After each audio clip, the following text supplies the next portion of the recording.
Bueno, pues muy buenas tardes a todos. Bienvenidos a este espacio. Mi nombre es María García y a partir de ahora yo os voy a acompañar todos los jueves por la tarde en estas conferencias fantásticas que se han programado para hacer barrio, sin duda alguna, porque aquí hacemos barrio y lo vamos a hacer cada jueves.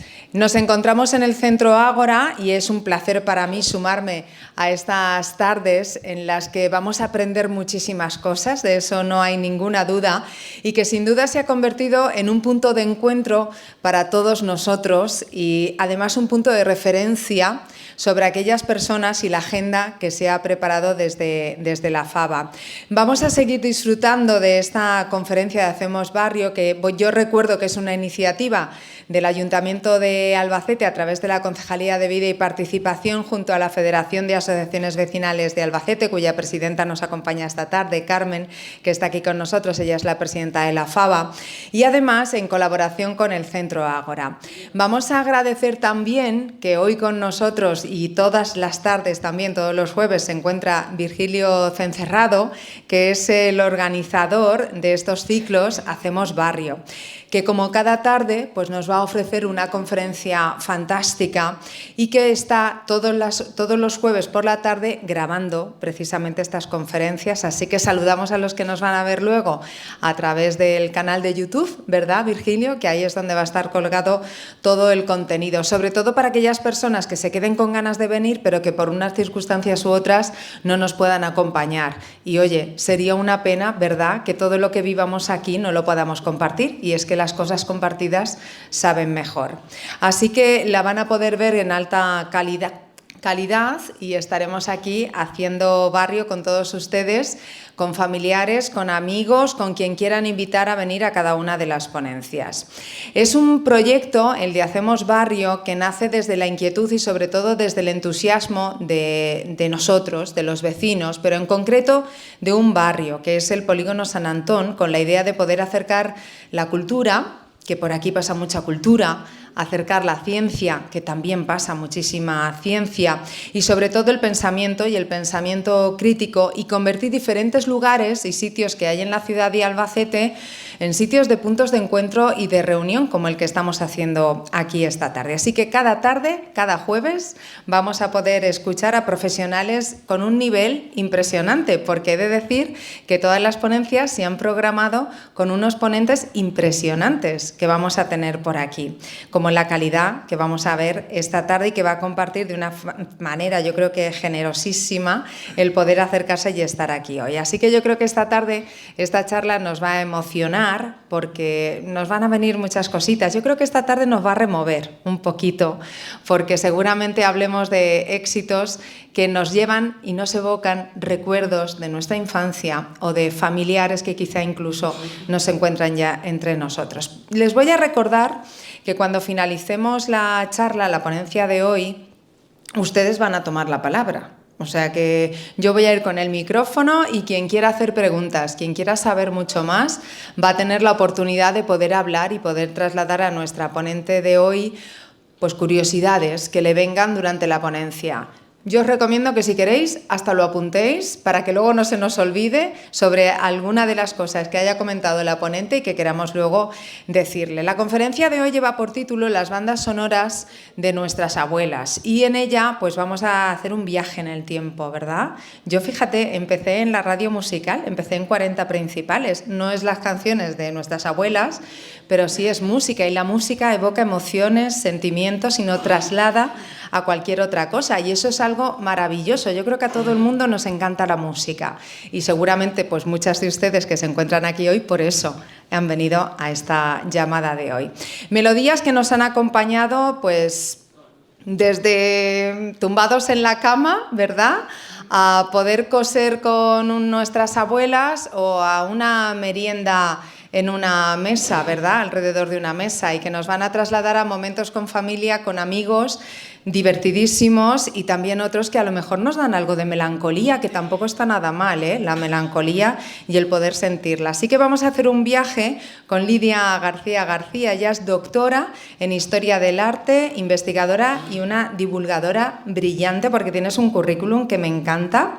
Es nacida en Montealegre del Castillo, así que tiene vínculo con Castilla-La Mancha, y Lidia ha dedicado su trabajo a rescatar ese valor cultural y social de la copla. Pero no solo de la copla, sino que también de la zarzuela y de otros muchos que vamos a disfrutar esta tarde aquí. Colabora habitualmente con programas como Cine de Barrio en Televisión Española, La Ventana de la cadena SER o Mañana Más en Radio Nacional, y además es autora del libro y el podcast Hay Campaneras, que ahí ya nos da una pista, ¿verdad? El Hay Campaneras, menuda pista que nos da como un fenómeno de divulgación, y que además ese podcast lo escucha muchísima gente. Tiene una mirada curiosa. Yo creo que la curiosidad en el ser humano es fundamental para poder crecer y poder avanzar. También muy crítica, y eso también es muy bueno. Y esa mirada cercana que nos lleva a todo lo que vamos a vivir hoy aquí con ella. Así que Lidia nos va a invitar a poder descubrir esas canciones que han marcado unas generaciones enteras, pero yo creo que desde otro punto de vista. Hoy vamos a descubrir cosas de la música que quizá ni nos habíamos planteado, yo creo. Así que, sin más preámbulo, yo creo que podemos empezar, Lidia, que es fantástico. Las bandas sonoras de nuestras abuelas, en este ciclo hacemos barrio, así que vamos a darle un aplauso a Lidia García García. No sé si vas a poner el pie de micro o así. ¿Así? Vale. Muchísimas gracias por la presentación, María. Me retiran los bártulos para que no haya nada entre nosotros, para que estemos bien cerca. Estoy encantada, ya digo que gracias por la presentación. Gracias, Virgilio y compañía, por la invitación. La verdad es que estoy muy contenta de estar esta tarde con todas vosotras. Me vais a permitir decir por la amplia mayoría femenina que nos encontramos aquí hoy. Y como decían, yo soy de Montealegre del Castillo, o sea que para mí es un placer estar en Albacete, que no deja de ser, al fin y al cabo, también de alguna manera mi casa, y así la he sentido siempre. Yo tengo una absoluta obsesión, y creo que probablemente notarán que no solo me dedico a investigar sobre esto, sino que es mi pasión absoluta, por lo que yo de alguna manera he llamado, suelo llamar, la banda sonora de la vida de nuestras abuelas. Lo hago con un sentido absolutamente cariñoso, porque al fin y al cabo los géneros musicales que yo me dedico a investigar, como avanzaba María, la zarzuela, el cuplé y la copla, no dejan de haber sido músicas extraordinariamente populares hasta hace muy poco y que todavía nos acompañan, ¿no? Y que de alguna forma han acunado las vidas de varias generaciones de españoles. Y yo creo que de manera bastante particular, y no hay más que mirar quiénes estamos aquí esta tarde, de muchísimas mujeres. A mí me sorprendía desde pequeña lo vivas que estaban estas canciones, estas músicas, que en muchas ocasiones tienen ya sus añitos, tienen ya su antigüedad, ¿no?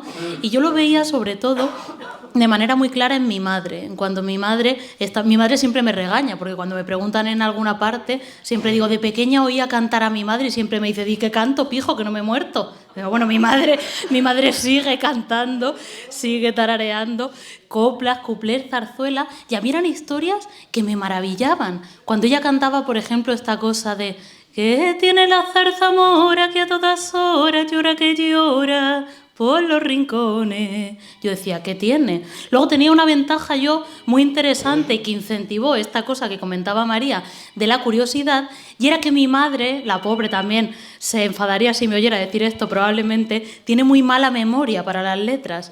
Entonces, como no recordaba las coplas completas, hacía alguna parte, ¿no? Solo decía, ¿qué tiene la zarzamora? Pero luego no seguía. Y ella, sin saberlo, en ese momento incentivaba que yo empezara a querer leer sobre eso y a informarme más. La copla, desde luego, siempre estaba ahí, ¿no? Pero también otros géneros musicales, incluso un poquito anteriores, como pueda ser la zarzuela.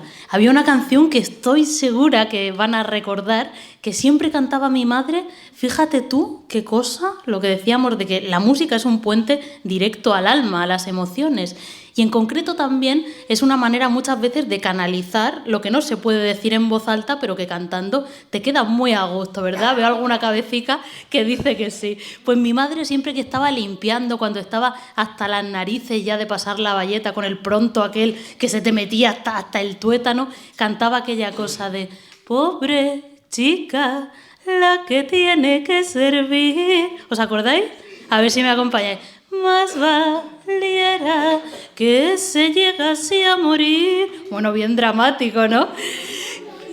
Claro, yo oía a mi madre cantar esto y decía, oh, esta canción, qué barbaridad, que dice de pobre chica que se tiene que morir y que está esclava. Y mi madre la canta justamente cuando está hasta el mandil, por decirlo finamente, de estar limpiando. Después descubrí que, por supuesto, formaba parte de una zarzuela que tenía, fijaos, desde finales del siglo XIX, es un número de la Gran Vía de Chueca, el famosísimo tango de la Menegilda. Y lo que me interesa de esto es esta historia, para mí apasionante, de cómo se compone esta música a finales del siglo XIX y acaba mi madre cantándola en los años 90, cuando yo soy una niña, en un pueblo de Albacete.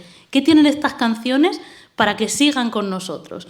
Lo que tienen, al final, es, por supuesto, mucha valía artística y por eso las recordamos, pero también un inmenso poder testimonial, es decir, no es solo música, cuenta muchas cosas, habla de las vivencias, en este caso, de las mujeres de la época, cómo no iba a triunfar un número musical como el tango de la Menegilda, como el tango de la pobre chica, si el fenómeno sociológico del éxodo rural, en el caso de las mujeres desde el siglo XIX, ha estado absolutamente vinculado a las mujeres de pueblo pobres que se iban a la ciudad a servir. Lo tenemos en el pobre chica y lo tenemos en cualquier papel de Gracita Morales. Al final está contando la misma historia, por supuesto, que perviven y que nos acompañan.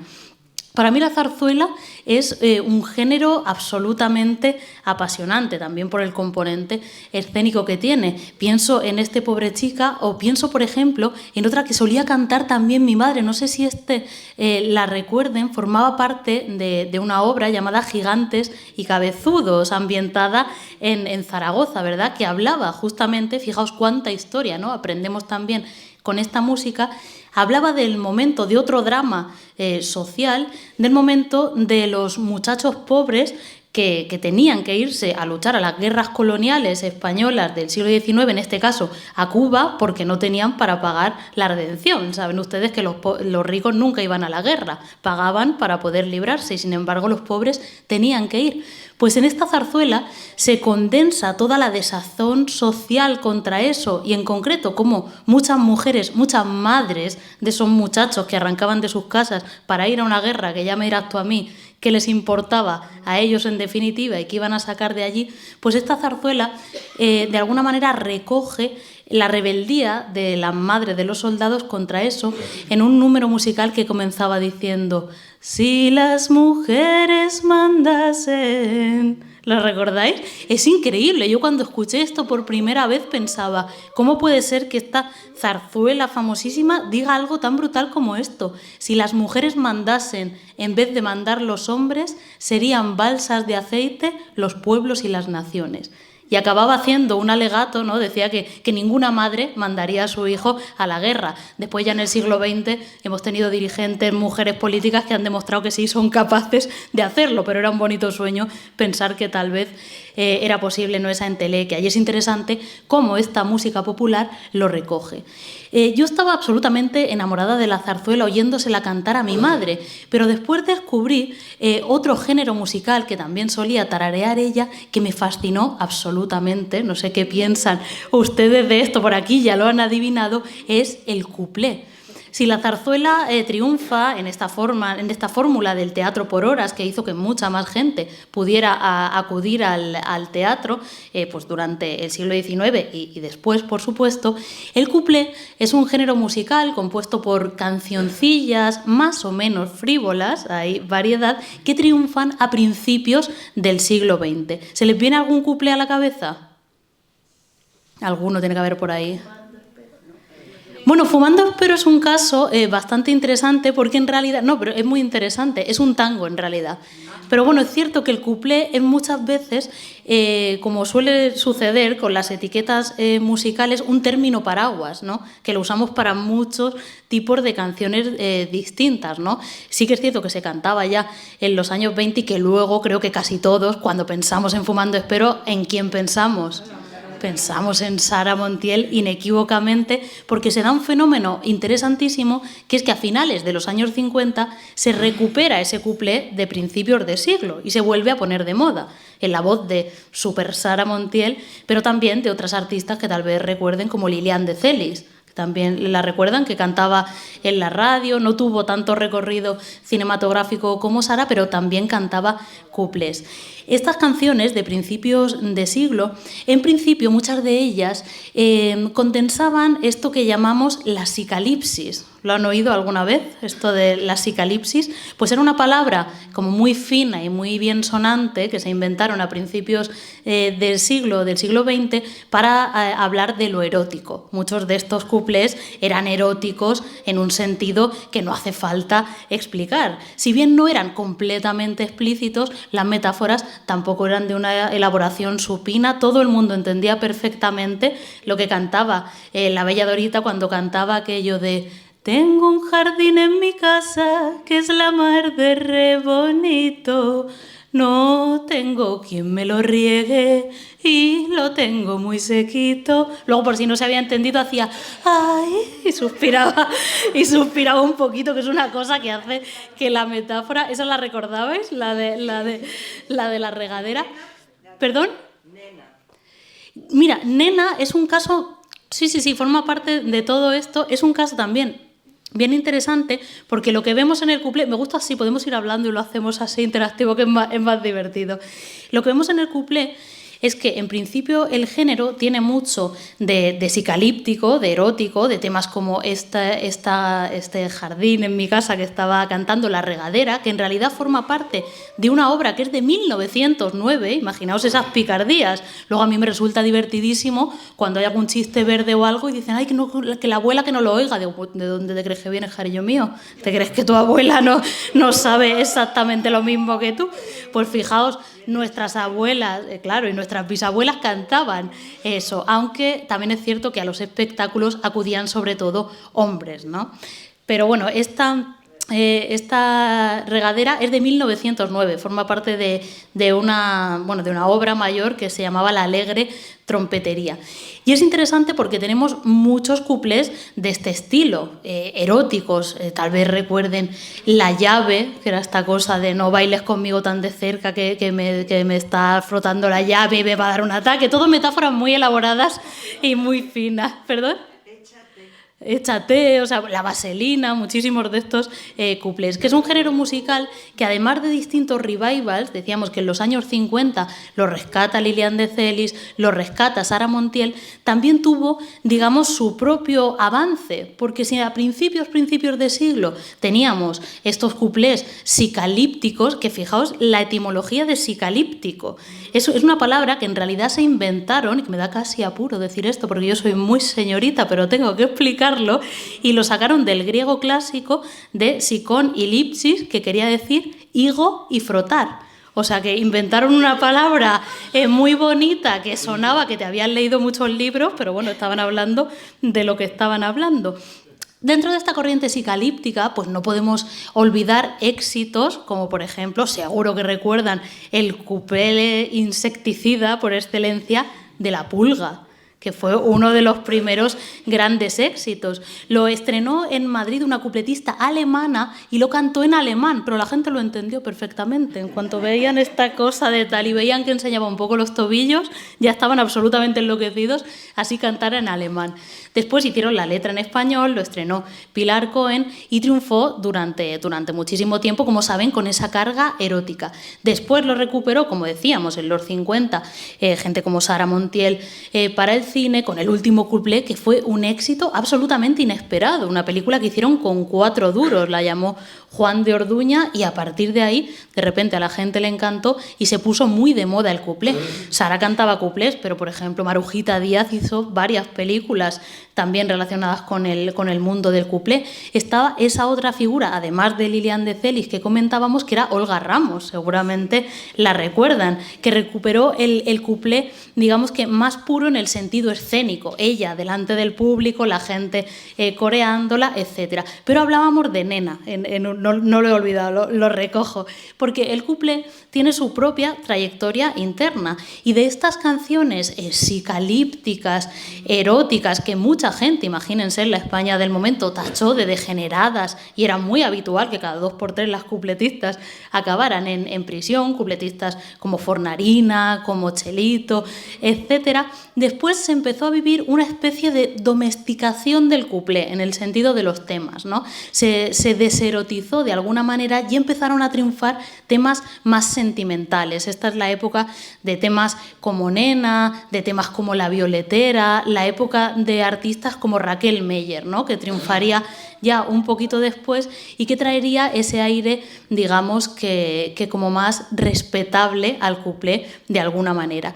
Raquel Meyer, creo que no sé hasta qué punto, cuando recordamos a nuestras artistas, siempre se dice esta cosa de que España es muy ingrata con sus estrellas, eso lo dicen sobre todo las estrellas, ¿no? Que les gusta quejarse, pero creo que puede que algo de eso haya, porque a veces tengo la sensación de que se ha olvidado un poco hasta qué punto Raquel Meyer fue una de las grandes estrellas de su época, y no estoy hablando de España, estoy hablando a nivel internacional, o sea, triunfó a lo grande, hizo giras larguísimas por toda Europa, por supuesto, también por Estados Unidos, donde era conocidísima.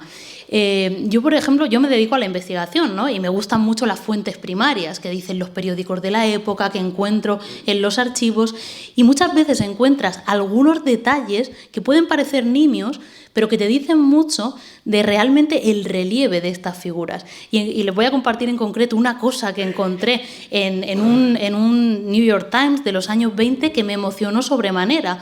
Era habitual que le hicieran alguna entrevista a Raquel Meyer, por supuesto que anunciaran que ella iba a cantar en tal o cual teatro de Nueva York, de San Francisco, etc.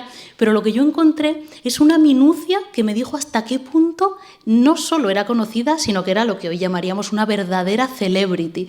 Encontré un anuncio de una casa de moda de la Gran Manzana en la que aparecían unos grabados, ¿no? Unos dibujos de unos vestidos, y la frase, estaba en inglés por supuesto, decía: «Lleve usted estos vestidos a la manera de Raquel Meyer». Es decir, que una mujer rica de Nueva York que iba a comprarse ropa a una tienda de la Gran Manzana no solo sabía quién era Raquel Meyer, esa cantante aragonesa, sino que quería vestirse como ella. Fíjense hasta qué punto han llegado estas estrellas nuestras, que a menudo tengo la sensación de que tenemos un poquito olvidadas. De Raquel Meyer en particular son muchos de los grandes éxitos que luego rescataría nuestra Sara Montiel, ¿no? Nena, por ejemplo, estaba en su repertorio, Mala entraña estaba en su repertorio, la sempiterna Violetera, el gran éxito del maestro Padilla, también interesantísima la historia del maestro Padilla en sí misma, que llegó a ser el director de la orquesta del Casino de París y que le daba clase a los más grandes. Ravel, el compositor, el del famoso bolero de Ravel, seguro que lo han oído, decía que se hubiera cortado la mano izquierda con tal de haber compuesto él la Violetera, que le parecía la canción más bonita que había escuchado nunca, y de hecho en clase de composición a sus alumnos de París se la enseñaba como un ejemplo de una canción perfecta. Y es cierto que la Violetera, no me digan, tiene algo de absolutamente hipnótico, es una canción preciosa, que por cierto no solo enamoró a los oyentes de Raquel Meyer, que se contaban por millares, sino también a un cierto señor que tenía bastante éxito en el cine de Hollywood, de Estados Unidos y de todo el mundo, y que seguramente conozcan, un tal Charles Chaplin. Este señor, para empezar, le gustó la Violetera, pero sobre todo le gustaba, no era tonto, le gustaba Raquel Meyer, sobre todo, ¿no? Intentó acercarse a ella, bueno, tuvieron varias reuniones y quiso que protagonizara una de sus películas. Pero Raquel Meller era de la opinión, ella hizo cine en Francia, por supuesto, muchísimo en España, cine mudo, evidentemente, por las fechas de las que estamos hablando, pero no quiso irse a Hollywood con Chaplin. Le dijo que se fuera él, que ya estaba muy bien donde estaba y que no le apetecía probar cosas nuevas. ¿Y saben qué hizo Chaplin? Se quedó sin Raquel Meller porque ella no quiso ir, pero robó la melodía de La Violetera y la usó en una de las películas más conocidas, en una joya del séptimo arte, como es Luces de la ciudad. ¿Recuerdan la famosísima escena de Charles Chaplin haciendo de Charlotte con su bigotito, su sombrero, su bastón, que está enamorado de una muchacha que está vendiendo flores en la calle, de una muchacha ciega? Pues cuando vemos esa escena, que es, yo diría que está entre las 10 escenas más famosas del séptimo arte de todos los tiempos, lo que suena de fondo es La Violetera. De hecho, cuando estás viendo la película dices, uy, esto es demasiado familiar para ser Nueva York, ¿qué está pasando? Porque es la música de La Violetera.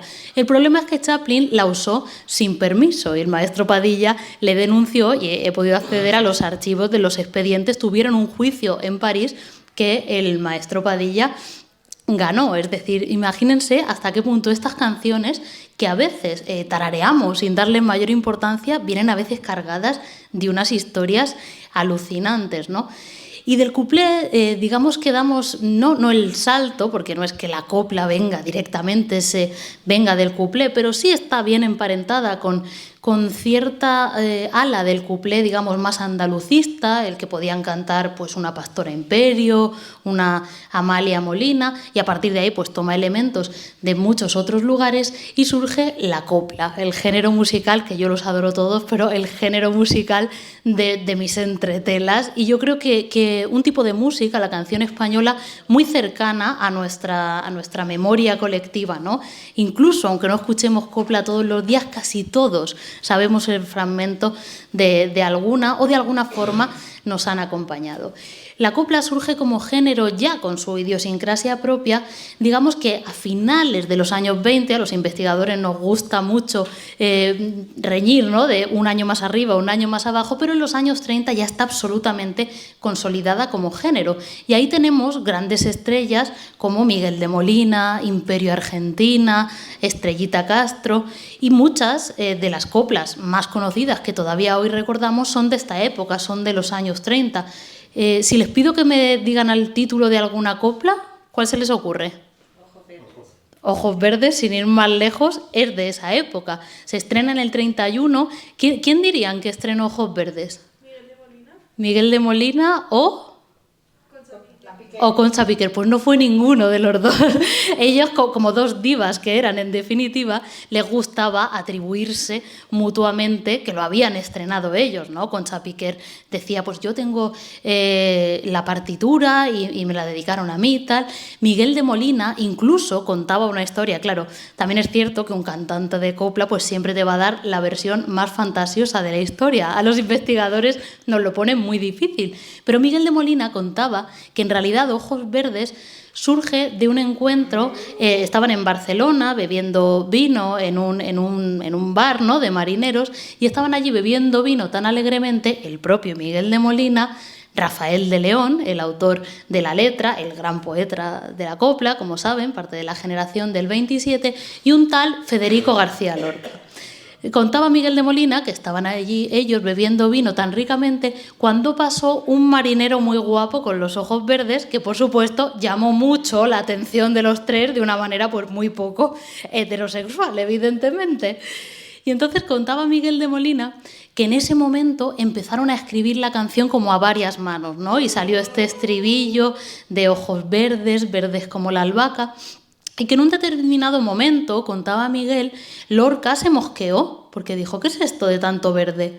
Esto suena demasiado a mi romancero sonámbulo, a ese verde que te quiero verde, verde viento, verde rama, el barco sobre la mar, lo recordamos, ¿no? Y ahí contaba Miguel de Molina esta anécdota magnífica que en ese momento, entre el vino y el fragor del momento, Rafael de León le dijo a Lorca, ¿pero que te crees maricón, que el verde lo has inventado tú? ya existía de antes. Esa es la versión que daba Miguel de Molina de la composición de esa joya, sin duda, de nuestro género, que es Ojos Verdes.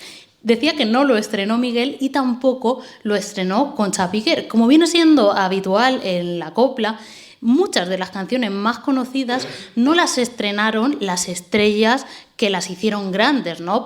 En cuyas voces las recordamos. Ojos Verdes lo estrenó una cantante llamada Blanquita Suárez, de repente en un sitio, digamos, que no tuvo demasiado recorrido, y después pues tuvo ya mucha más presencia, por supuesto, tanto con Miguel de Molina como con Concha Piquer. Interesante porque justamente cuando estalla la guerra, los dos triunfan con esa canción y los dos la cantan a ambos lados del frente. Es una canción que de alguna manera se convierte, tristemente, pero también para acompañar en las desgracias, en la banda sonora de la guerra civil. También la copla fue eso en ese sentido. Luego se convierte la propia Ojos Verdes en un ejemplo paradigmático de cómo la censura, porque ya hemos dicho que es una canción anterior a la dictadura, de cómo la censura va ahí a hincarle el diente a muchas de estas letras. ¿Recuerdan cómo empieza Ojos Verdes?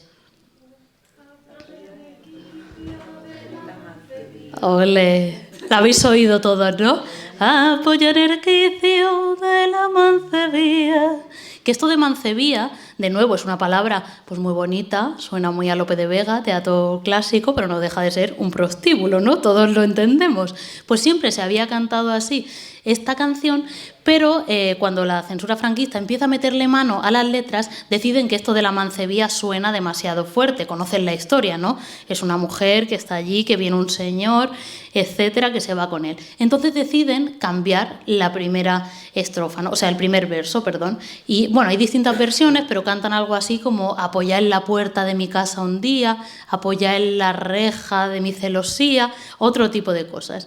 Un investigador llamado Alberto Mira, que ha escrito mucho sobre copla y en concreto sobre qué importancia ha tenido la copla en la historia cultural del colectivo LGTBI en España, dice una cosa sobre esta censura en particular que a mí me parece divertidísima y que si lo piensas es verdad. Dice, es que si lo piensas, a algún censor franquista se le ocurrió que decir en la mancebía era muy escandaloso, pero decir que era en la puerta de su casa es más escandaloso todavía, porque la señora ni siquiera era puta. La señora vino uno, le pidió fuego y se fue a pasar la noche con él. Si lo piensas, realmente es mucho peor, entre comillas. Hay muchísimas historias como estas en la copla, porque lo interesante, creo yo, de este género, o a mí como investigadora, lo que me sorprende es que al final podemos estar de acuerdo en que las grandes protagonistas de la copla son las mujeres. Ha habido, por supuesto, grandes intérpretes de copla y la inmensa mayoría, por no decir todos, los compositores y los letristas eran hombres, pero las intérpretes más recordadas son mujeres, con honrosas excepciones, ¿no? Hemos mencionado, por ejemplo, a Miguel de Molina, pero creo que todos, cuando pensamos en copla, tenemos en mente esa figura arquetípica de la folclórica, ¿no? Con todos sus atributos. Y por otra parte, las letras de la copla, las canciones en sí, la voz poética es casi siempre femenina. A ver, vamos a pensar en más coplas. Decidme algún título de coplas. Tatuaje, también podemos hablar de ella. ¿Alguna más? Y sin embargo te quiero, que habla de ese drama de las madres solteras, también muy relacionado con la feminidad. La bien pagada, también una copla anterior de tema escabroso, de tema relacionado con la prostitución anterior a la guerra, y justamente me habéis dicho todo lo que no quería que me dijerais, porque quería que saliera algún nombre. Si nos fijamos, muchas coplas tienen nombre de mujer, en sí la copla, o de mote de mujer. La zarzamora, la parrala, la lirio, ¿no? Es decir, la voz lírica es femenina y se ve desde los títulos, pero incluso cualquiera de los ejemplos que habéis dicho tienen como protagonista, no solo en un sentido poético, sino en un sentido narrativo, a una mujer. Vamos a tomar, por ejemplo, el ejemplo de Tatuaje, habéis dicho por aquí, ¿verdad? Tatuaje es una canción que ya no obedece a esa etapa previa, ¿no? Sino que triunfa plenamente en la posguerra. Yo he estado investigando, en ese sentido, la SGAE nos da de una manera muy clara qué canciones fueron éxitos, porque en esta época ya estamos, como les digo, en los años, a finales de los años 30, años 40, por supuesto, estas canciones se difunden a través de la radio. Y como en la radio se cobra, ya hay publicidad, tenemos los datos de qué canciones se ponían más en toda esta época. Entonces, para mí es interesantísimo ver que, por ejemplo, Tatuaje fue la canción que más derechos de autor emitió, ¿no? Y la que más veces se puso, desde luego la más popular, en los años de la inmediata posguerra. Fue un éxito que se prolongó durante 4 años, siendo la más escuchada. Esto también nos dice mucho de cómo era la industria cultural y, en concreto, la industria musical de la época. ¿Se imaginan ahora que una misma canción la pusieran durante 4 años? La gente enloquecería. Yo canto una canción que tiene 3 meses y mi sobrina de 16 años me dice: eso está pasado de moda, tía. Digo, cariño, estudio a Concha Piquer, no me puedes pedir ahora que una canción de Aitana del año pasado me parezca demasiado vieja, ¿no? Pero sí que podemos ver cómo ha cambiado, ¿no?, ese paradigma de la industria musical. Pero el caso de Tatuaje es interesantísimo y está muy atado, yo creo, a su momento, ¿no?, específico en el que triunfó, porque ¿qué historia cuenta Tatuaje? La recuerdan, ¿no? Cuenta la historia de una mujer que está en un bar de marineros, que ha tenido una historia con un marinero extranjero una noche, no sabemos si era el mismo de ojos verdes, porque le gustaban mucho a los marineros, a estos señores de la copla, ¿no? Y que quiere volver a verle y que no le encuentra y que por eso va al bar todas las noches y bebe y pregunta por él. En este sentido, en Tatuaje tenemos todos los elementos que caracterizan a la copla en sí como género musical. Para comenzar, algo muy característico de la copla y que la diferencia de otros géneros es el carácter narrativo. En la copla siempre se cuentan historias, a menudo con su introducción, su nudo, su desenlace. También tenemos esta cosa que decíamos de la voz poética femenina. Es una mujer la que está hablando de su problema, en este caso de su deseo. Esta es otra característica de la copla. No hay tantos géneros musicales, si lo pensamos, desde luego, no en esa época, que hablaran del deseo femenino. ¿Cómo son las mujeres de la copla? Las mujeres de la copla no son mujeres pasivas, no son mujeres que experimenten el amor porque les pasa por encima, porque les sucede y ya está. Al revés, son sujetos activos, por eso sufren, por eso padecen, porque desean, ¿no? El amor las atraviesa de una manera, digamos, que muy activa. Ellas son las protagonistas de esas historias. Y además de eso, la copla, si nos fijamos, y por eso es tan interesante estudiar que triunfara coincidiendo con la dictadura, las mujeres de la copla son exactamente el contramodelo, es decir, todo lo contrario de lo que el nacionalcatolicismo esperaba de una mujer, ¿no?, de lo que se propagaba, que tenía que hacer una mujer pues desde la sección femenina, desde el patronato de la mujer, etcétera. ¿Cuántas protagonistas de la copla se les ocurre que estuvieran en su casa, casadas, rezando, tranquilas, bordando? Ninguna, eran todo lo contrario. La que no era adúltera era prostituta, la que no era alcohólica, es decir, eran prácticamente el contramodelo, ¿no?, de todo esto. Y Tatuaje es un muy buen ejemplo de eso. Es una mujer que se nos presenta en un espacio de socialización marginal directamente, en un bar de marineros, en un ambiente nocturno, en un ambiente de socialización eminentemente masculino, ¿no?, que hace una mujer en un lugar como ese, que además nos habla de amores sórdidos, de amores de paso, de sexo, de deseo, etcétera, y que además tiene un subtexto muy vinculado a la homosexualidad, ¿no? Sabéis, la figura del marinero es como casi un fetiche, ¿no?, en buena parte de la cultura homosexual europea y también en la española. Es decir, Tatuaje tiene como todos los ingredientes para ser un éxito, porque se puede leer a distintos niveles. Pero es que además, como ha señalado la investigadora Stephanie Seaworth en su trabajo Coplas para sobrevivir, el caso de Tatuaje es muy interesante que triunfara justo en la posguerra, porque si le quitamos todos estos elementos marginales, sexuales, etcétera, al final lo que cuenta Tatuaje es la historia de una búsqueda, de una mujer que busca a un hombre que ha desaparecido. ¿Será del todo casualidad que en la inmediata posguerra en la que tantísima gente había perdido familiares, que no encontraba, que muchas veces no podía ni llorar en el caso de que supiera que estaban muertos, ni buscar en el caso de que estuvieran desaparecidos de manera explícita, pues no es casualidad, ¿no?, que una canción sobre buscar a alguien desaparecido triunfara precisamente en la posguerra, ¿no? Este es un ejemplo de cómo estas coplas que hemos escuchado pues muchas veces conllevan mucha más historia de la que pudiera parecer en primera instancia. Creo que cuando hablamos de copla a menudo pensamos sobre todo en drama, ¿verdad?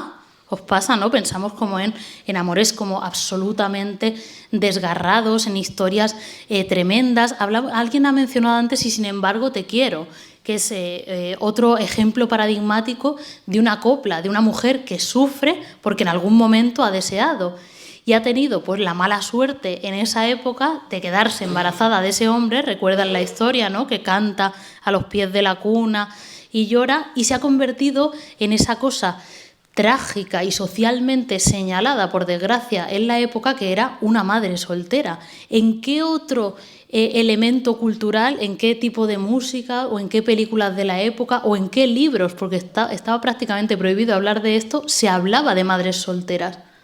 Era muy complicado porque era un tema tabú en el momento, y sin embargo en la copla aparecen por todas partes. Se me ocurren muchísimos ejemplos y ni siquiera la censura pudo luchar contra eso, porque era un género musical que permitía a muchísimas personas de la época canalizar ahí sus emociones y todo lo que no podían decir en voz alta. Luego hay como toda una especie de subgénero en la copla que a mí me sorprende sobremanera, que es el de las copleras asesinas. ¿Se les ocurre algún ejemplo de esto? ¿De protagonistas de la copla que mataran? Hay muchísimas. La Puñales, esa es una de mis favoritas, Lola Puñales, ¿recuerdas? Lola Puñales, que es un caso divertidísimo, porque dices, precisamente ibas a traicionar a una mujer que se llama Lola Puñales. A lo mejor podías haber tenido un poquito más de vista, ¿no?, que sonaba ya peligrosa de entrada. Pues hay muchos ejemplos de coplas en las que hay este tipo, ¿no?, de muertes violentas. Podríamos pensar que, siendo un género como es testimonial en muchos sentidos, podría haber muchos asesinatos machistas, por ejemplo, ¿no?, que desgraciadamente pues es lo más común, pero no hay tantas coplas que hablen de eso. Se me viene a la cabeza una en particular, La Ruiseñora, que cantaba Concha Piquer, y Isabel Pantoja tiene una versión también muy buena, María Vidal tiene otra, que sí que habla de un asesinato machista.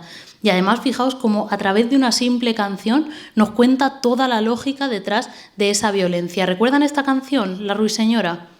Es muy bonita, pero es muy, muy dura. Ya competiciones me gusta, vamos, estamos calentando. Pues la Ruiseñora cuenta la historia de una mujer a la que apodan la Ruiseñora porque es cantaora, ¿no? De nuevo estamos en un espacio de socialización masculino, en un oficio que ya saben que se decía de las cantantes en esa época, y más si estaban en una especie de cabaret cantando, ¿no?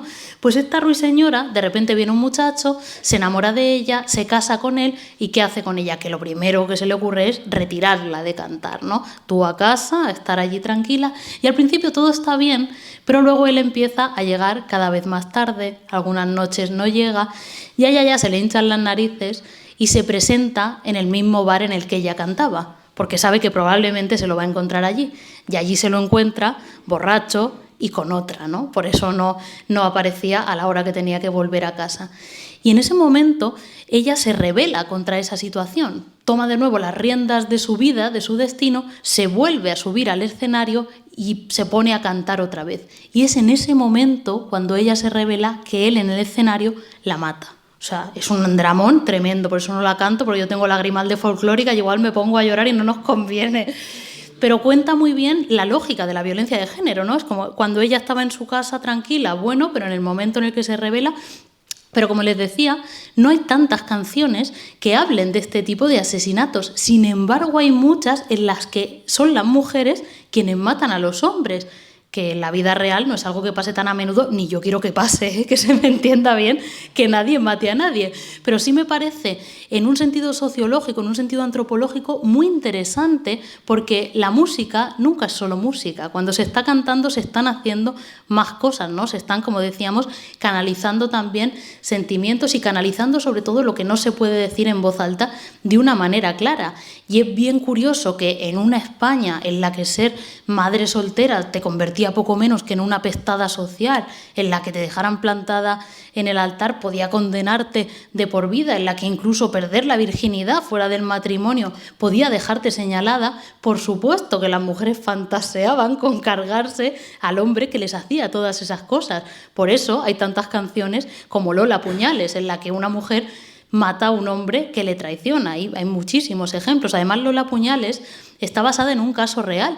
Era una mujer que estaba presa en el penal de Cartagena y a Rafael de León, al poeta, le gustaba mucho buscar este tipo de historias reales para inspirarse en ellas y componer sus coplas. Y fue al penal de Cartagena a hablar con esta mujer, que era ya muy mayor cuando él habló con ella, y que precisamente empezábamos hablando de esa zarzuela, ¿no? de la de si las mujeres mandasen y de la de los niños soldados casi, ¿no? que mandaban a la guerra. Pues a esta mujer le pasó que era una cantaora así más o menos conocida y la sedujo un chico joven, pobre, para sacarle el dinero para poder pagar no ir a la guerra de Cuba. Y ella, cuando él huyó con el dinero, dijo: no vas a ir a la guerra ni vas a ir a ningún sitio, cariño mío. Se lo cargó y por eso estaba en el penal. Hay muchos ejemplos de esto, pero la copla, afortunadamente, no solo tiene esta faceta truculenta, que por otra parte a mí me encanta y me parece que tiene, como digo, mucho calado social. Hay toda un área de la copla que son las coplas cómicas. Realmente hay muchísimas. Por ejemplo, Juanita Reina estaba bastante especializada en copla cómica. Otra cosa es que una gran parte de su repertorio que ha tenido como que recordamos muchísimo son dramones y muy dramones, ¿no? Un Cinco Farolas, una cosa así intensa, ¿no? Con carga dramática, pero cantaba también muchísimas canciones muy divertidas. Y para mí es muy interesante toda esta faceta de la copla cómica, porque muy a menudo el humor ha sido y continúa siendo una herramienta muy poderosa para decir lo que no se puede decir de forma clara, ¿no? Parece que algo que de manera directa entraría a regular, si te lo cuentan con un chiste, bordeándolo, ¿no? Pues puede colar e incluso puede pasar la censura, que era algo que constantemente buscaban hacer los autores de la copla. A veces pasaban la censura haciendo lo que llamamos una resolución ortodoxa de la trama, es decir, planteaban algo como muy rompedor, pero luego se arrepentían, que esto es algo que también se hace en el cine, ¿no? Aparece una mujer fatal, rompedora, tal, pero al final acaba o muerta o casada. No hay término medio, hay que devolverla al redil de alguna manera. Esto se hacía muchísimo en la copla. Hay una en particular que cantaba Concha Piquer que se llamaba Cárcel de Oro. ¿La recuerdan? Que tenía un estribillo precioso. Decía: abre puertas y ventanas que me dé la luz del sol, que están ciegos ya mis ojos de tinieblas y de horror. Le pedía que le diera libertad. Y claro, era un grito absolutamente transgresor. Pero ¿qué pasaba? Que al final de la canción, para que pudiera pasar la censura, porque no le iban a dejar a una mujer decir todo eso, hacían que se arrepintiera y le dijera: enciérrame, yo te pido que en la cárcel de tus brazos tú me vuelvas a encerrar. Por eso se llama Cárcel de Oro. Muchas veces para pasar la censura hacían estos mecanismos. Otras veces hay canciones que sinceramente no te explicas cómo pasaron la censura y ya está. Y como investigadora hay que decir, bueno, esto triunfó porque triunfó y punto. Esto me pasa, por ejemplo, con el caso de Yo soy esa. Porque Yo soy esa no es una canción que viniera de antes de la guerra. La recordamos mucho en la voz de Juana Reina, ¿verdad? Pero ya en los años 50. ¿La recuerdan? Esta de: lo mismo me llaman Carmen que Lolilla que Pilar, con lo que quieran llamarme me tengo que conformar. Soy la que no tiene nombre, la que a nadie le interesa, la perdición de los hombres, la que miente cuando besa. Yo soy... Ahora todos. Esa. Muy bien, un aplauso, lo habéis hecho muy bien. Os voy a llevar de gira. Yo creo que si nos ponen un autobusico podemos irnos todos. Pues la canción de Trinidad es muy divertida. Mira, con Yo soy esa, ahora vamos con Trinidad, que tiene también una historia muy interesante. Con Yo soy esa me pasa una cosa divertidísima. Yo doy clase a menudo en una universidad que está en Madrid, pero es estadounidense. Es una universidad de Pensilvania que ha creado ahí en Madrid su sede para que sus propios alumnos de Estados Unidos vengan a Madrid, pero sigan pagándoles a ellos, básicamente, ¿no? Pero claro, necesitan pues profesores de cosas relacionadas con cultura española y me llaman a mí y yo voy gustosamente de vez en cuando. Es una experiencia divertidísima porque, claro, aquí estamos que todos sabemos de lo que estamos hablando, pero imagínense yo delante de 30 chiquillos de Pensilvania, de Texas, de Chicago, explicándoles y hablándoles de Juanita Reina, de Concha Piquer. Me miran como diciendo, esta persona, ¿de qué está hablando? Pero a la vez también es una oportunidad fantástica para testear yo en el terreno cómo funciona la recepción de algunas coplas, ¿no? Es decir, hasta qué punto se entienden esas metáforas. Y ellos son muy buen público para probar eso, ¿no? Porque saben español y lo entienden, pero no tienen todo el contexto cultural. Entonces siempre hago esta cosa de ponerles a Juanita Reina cantando Yo soy esa y les pongo la letra. Y les pongo en el compromiso a los pobrecicos míos que tienen 20 años de decirle, vale, ya lo habéis leído todo, ahora decidme, ¿de qué trabaja esta mujer? Claro, se quedan tiesos los pobrecicos. Mira, profesora, ¿de verdad tengo que decir? Digo, sí, dilo.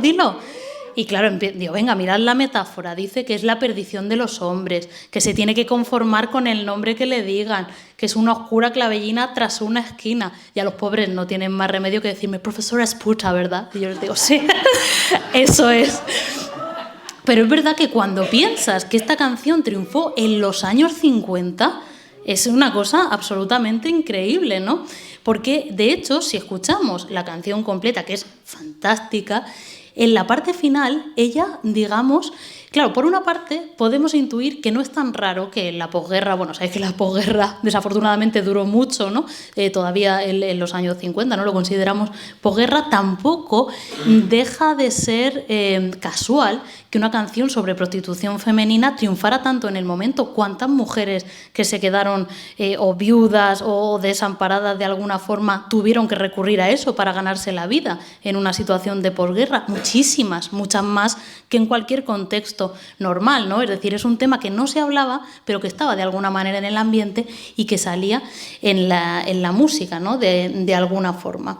Pero como digo, es sorprendente que pasara la censura porque no solo habla de esto, sino que en la segunda estrofa ella se encuentra con un muchacho verde borracho de luna, quiso ser la tabla de mi salvación. Como a ti te quiero, no quisiera ninguna, pero ella le dice que no, que ella quiere seguir haciendo lo que hace y que se vaya. O sea, es una cosa bastante sorprendente porque se niega la redención. Y fíjense que a Juanita Reina le dejaban cantarla así, pero si se fijan en una película del 53 que se titula Aeropuerto, aparece en un momento Juanita Reina cantando esta canción y ahí no le dejan cantarla tal cual, porque en el cine la censura era mucho más férrea, ¿no? Porque digamos que al tener imagen llegaba de otra manera. Entonces, si alguna vez tienen oportunidad de ver esta película, verán que Juanita Reina canta la canción normal, pero que en un momento dado y hace como una especie de monólogo diciendo que se arrepiente mucho, le ponen una cruz en lo alto, se pone a rezar, es decir, dulcifican este mensaje sobre la prostitución de la que habla la película. Me habían hablado de Trinidad en algún momento, se me ha ido... Vale. Pues también es una copla fantástica. Creo que el gran acervo de la copla, por supuesto, tiene mérito en el sentido musical, en el sentido de las interpretaciones dramáticas maravillosas de nuestras folclóricas, pero creo que tiene mucho parte del éxito de la copla se explica porque es poesía cantada, ¿no? Rafael de León puede ser el poeta que realmente más conoce la gente, porque de nadie se sabe tantos versos la población española general como de Rafael de León. El caso de Trinidad es también un ejemplo de coplas que están inspiradas en mujeres reales, y esto lo supe por la hija de Rocío Jurado, que me contaba que estaba ella cantando en Nueva York. Rocío Jurado, como una Raquel Meyer de su tiempo, saben que también triunfó notablemente en Estados Unidos, y que al acabar el concierto se le acercó una mujer muy mayorcita y le dijo, me ha encantado que hablando español, pero ya como con un poco de acento estadounidense, con un señor muy bien vestido al lado, los dos mayores, y le dijo, me ha encantado que haya cantado Trinidad, porque ¿sabe usted qué? Que Trinidad soy yo. Y era un caso real. ¿Recuerdan esto que dice de un banquero americano que de Trini se prendó y con el brillo de los diamantes la sevillana quedó cegada y entre los brazos de aquel amante huyó de España la Trinidad? Pues era un caso real, era una mujer de Sevilla que se casó con un banquero que acabó en Estados Unidos y que me contaban que en un concierto de Rocío Jurado acabó hablando allí con ellos. Estábamos hablando de las estrategias de la censura y decíamos que muchas coplas son verdaderos dechados de dramas, ¿no? Los amores más terroríficos que nos gusta oírlos en las canciones, pero que no quisiéramos para nosotras unas historias de amor tan aterradoras. Pero les decía que también hay coplas cómicas y que a través del humor muchas veces se podían decir cosas que no se podían decir abiertamente y se podía de alguna manera sortear la censura. Y les hablaba del repertorio de Juanita Reina, porque quería recordarles una copla que es una de mis predilectas, que estoy segura que la van a recordar, que era Compuesta y sin novio. Es una monería de copla divertidísima que la cantaba en su versión femenina Juanita Reina y en su versión masculina Miguel de Molina. Seguro que la recuerdan cuando les digo que dice algo como ¿por qué no te casas, niña? Dicen por los callejones. Yo estoy compuesta y sin novio porque tengo mis razones. Marido, suegra y cuñado, 3 niños y uno de cría, que la gripe, que la feria, que tu madre, que la mía. Son muchas complicaciones, soltera pa' toda la vida.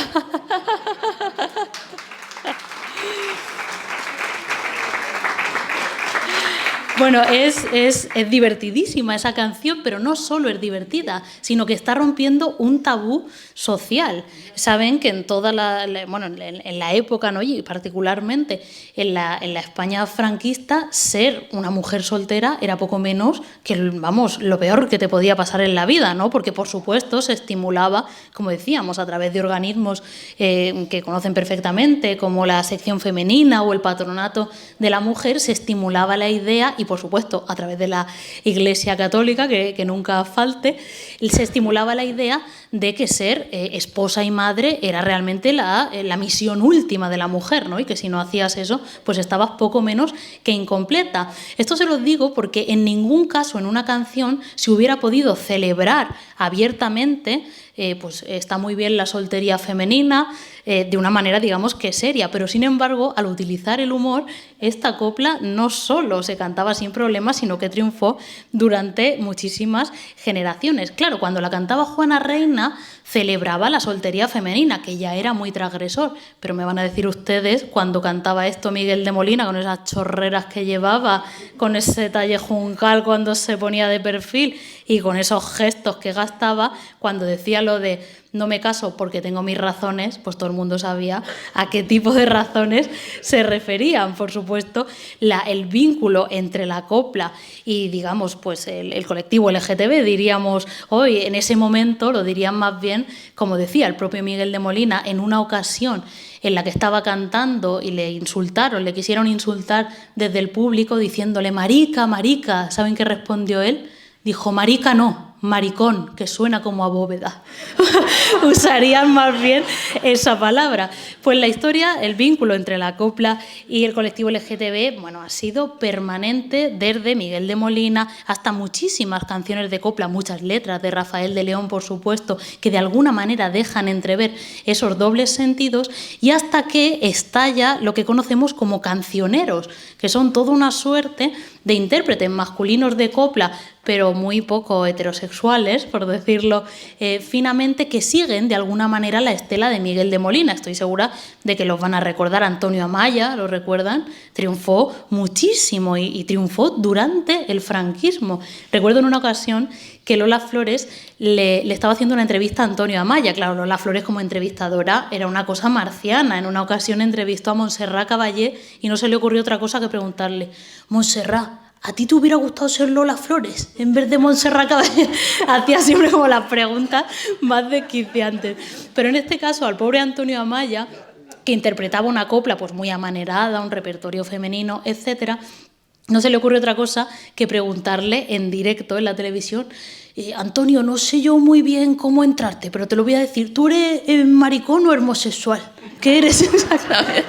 Claro, él se quedó completamente blanco y empezó como a darle vueltas a la respuesta de la manera más loca. Dijo, hombre, Lola, ¿cómo me dices eso? A mí me gusta el arte, me gusta la música, me gusta la Giralda, que como orientación sexual me parece una cosa magnífica decir que la Giralda.